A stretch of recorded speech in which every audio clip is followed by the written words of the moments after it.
Hello mga kumarites, bago nga kami umalis ni Jowa ay may nagchat nga po sa akin na magpapaprint nga daw po siya. Paalis na nga po sana kami nung nagchat, abay sayang naman nga ito kumarites, kaya naman ipiprint ko na nga muna. Inupin ko na nga po agad yung laptop pati printer, saglit lang naman ito kaya napiprint ko na nga rin po kaagad. Kahit papaano nga po ay meron nga rin pa akong mga natututunan dito kumarites. Nakatawa lang din talaga yung iba kong followers ay nagpipiim pa nga po sa akin kung paano nga po magprint na mga picture na 1x1, 2x2. Kung saan nga po maganda mag-edit. Kaya napakaswerte at napaka-bless ko nga po sa aking mga followers. Nagpadala nga sa akin nung nakaraan na pambili ng vacuum, nagpadala na naman nga po siya sa akin ng pera. Kagising ko nga po ng Lunes ay mag-order nga daw po ako ng vacuum na panghigaan. Dahil nasend niya na nga kumarites at hindi na nga siya nagpaalam dahil alam niya na nga pong tatanggihan ko siya. Kaya ayun, chineck out ko na nga po iyon kaagad. Ito naman nga po at dumating na nga po iyon nung nakarang araw pero hindi ko pa nga po iyon nabubuksan. Print ko rin naman agad ito kumarites kaya bibilangin ko nga po kung sakto nga po 8 piraso ito. Siyempre at i-check ko nga po kung tama nga po yung mga na-print ko. Kaya pagkabilang ko nga po ay binigay ko nga rin po kaagad. Nga po akong dumating na parcel kaya ayan binuksan ko na nga po pagkagaling namin ng grocery. Nga po ako ng grocery pagkapalingki namin ni Jowa. Dahil gagamit nga po ng apron yung aking panganay kaya nag-order na nga rin po ako sa Orange App. Sabay ko na nga rin po itong pang-label ng mga price. Naiwas tanong na naman nga po sa akin.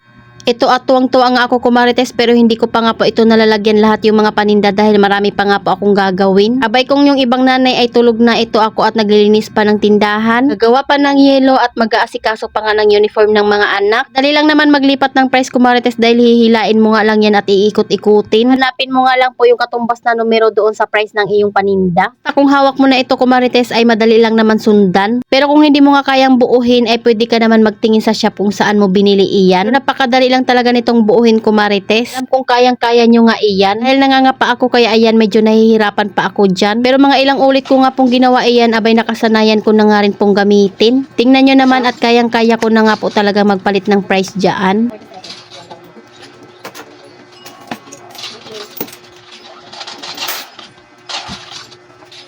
Ito at susubukan na nga natin ito sa dilata. Kailangan lang siguro natin ito ng pag-iingat dahil meron nga po akong nabasa doon sa post ko na mabilis nga daw po itong masira. Meron din po pala itong peso sign pero hindi ko na nga makita kaya ganyan na nga po yung aking ginamit. Kung nga kay Jowa ay maglagay nga po siya dyan na pwede nga pong pagdikitan ng mga putol-putol nga po na binibili sa amin. Mga tigi-isang piraso na lang dahil yun talaga yung madalas na kumakalat sa tindahan. Para at least ayun nga po yung unang maibibigay. Ayan at nakasara na nga po pala kami kumarites. Ito na nga po yung itsura ng pinadikit ko kay Jowa. O diba talaga namang nakapaglinis na nga rin po ako ng tindahan bago nga po kaming matulog. Pero syempre hindi naman nga pwede na diretso katulog kumarites dahil ako nga po ay gagawa pa ng yelo. Ilang yelo na nga lang po yung natira sa amin kaya kailangan ko nang gumawa. Ayan kasi pag may naghahanap at wala nga akong maibigay. Nag-aasikaso nga po ako sa baba, si Jowa naman nga po ay nag-vacuum na nga po ng aming higaan. Chargeable na nga po itong vacuum kumarites at pwede mo na nga gamitin ng wala nga pong wire na nakakabit dyan. Ito nga po yung pinabili sa akin ng isa kong followers na madalas talagang nagbibigay ng pambili ng gamit sa bahay. Jowa na nga yung pinagpalit ko dyan ng higaan dahil hindi ko na nga ma-spelling yung aking itsura sa dami ng aking ginawa. Galing din naman talaga siya maghigop ng mga alikabok, kitang-kita nyo naman. Panigurado masarap nga po yung aming pahinga ngayon dahil nakapagpalit nga po kami ng bedsheet. Labahan kasi ni Jowa yung aming mga bedsheet pati na nga po yung mga tuwalya kumot kanina. Yung higaan nga po sa taas ay nung nakarang araw pa nga po iyon napalitan ni Kuya Sian ng mga sapin. Pati na nga rin po punda at kumot. So ayun lang muna kumarites, salamat sa panonood, follow for more, God bless us at sana i-share nyo na nga rin po itong aking video.